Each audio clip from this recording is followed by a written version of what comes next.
bonjour, bienvenue pour ce nouveau Labotologie. La dernière fois, on avait parlé de la cryptologie. Là, on va continuer, on va se principaler sur les cryptides. Enfin, ne rien dire, fuck yeah. Alors, les cryptides, sujet de la cryptologie et de la cryptobotanique, les cryptides sont des espèces inconnues. Comme je disais la dernière fois, la cryptologie est donc l'étude des cryptides. Les cryptides regroupent donc un ensemble d'êtres dont l'existence reste à prouver. Ainsi, beaucoup sont de bases issues des légendes et des folklores. Il reste des mythes lorsqu'ils sont trouvés qui n'existent pas, ou des mystères autour d'eux restent entiers. Le terme date, comme je l'avais dit, 1983, par le cryptologue J.E. Wall, pour étudier les termes tels que les mots inconnus, espèces inconnues, monstres, etc., utilisés dans les journaux pour faire du sensationnel. Négatif.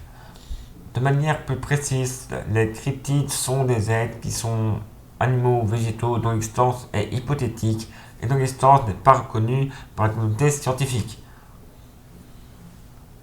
Le fondateur de la cryptologie, Bernard Evelmans, les définit comme des formes animales encore inconnues. Sont exclues des espèces disparues que l'on n'a pas connues, genre le dodo, mais dont la prosophique de leur existence passée, dinosaures, dodo, etc. Les espèces éteintes ne sont pas prises en compte. La possibilité que leur existence soit ou ont été par témoignages oraux ou écrits.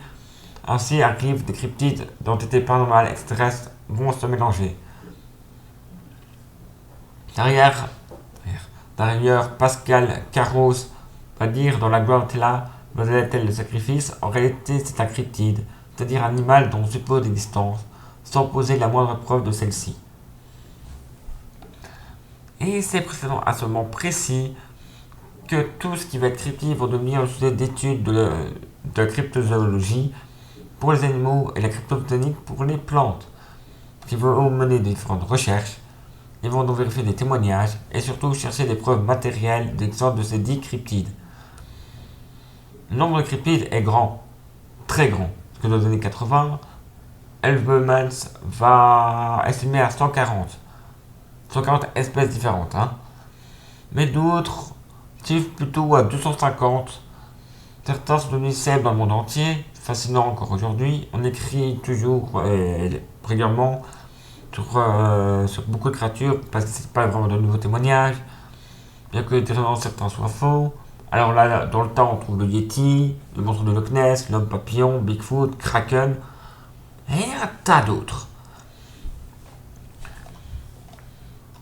On divise généralement les cryptides en trois grandes familles sur lesquelles les cryptozoologues et scientifiques s'accordent. Enfin, les scientifiques très peu, mais bon. Des vrais cryptides, cela regroupe des espèces qui pourraient exister d'après les témoignages et descriptions, malgré certaines caractéristiques qu'on leur donne. Yeti, Bigfoot. Les espèces reliques, il s'agit d'êtres que l'on pensait disparus, mais qui pourraient exister comme des survivants, et qu'on pourrait redécouvrir. Loch Ness. Les populations reliques, proches de la catégorie précédente, cette fois-ci il s'agit en fait d'une disparition d'une espèce que l'on pense locale, Wendigo. En fait, on en trouve dans beaucoup d'images dans les dépôts photos, des textes d'internet, des livres spécifiques à la cryptozoologie. Sur ce, c'est la fin de ce labotologie. Je vous dis à très vite. Ciao!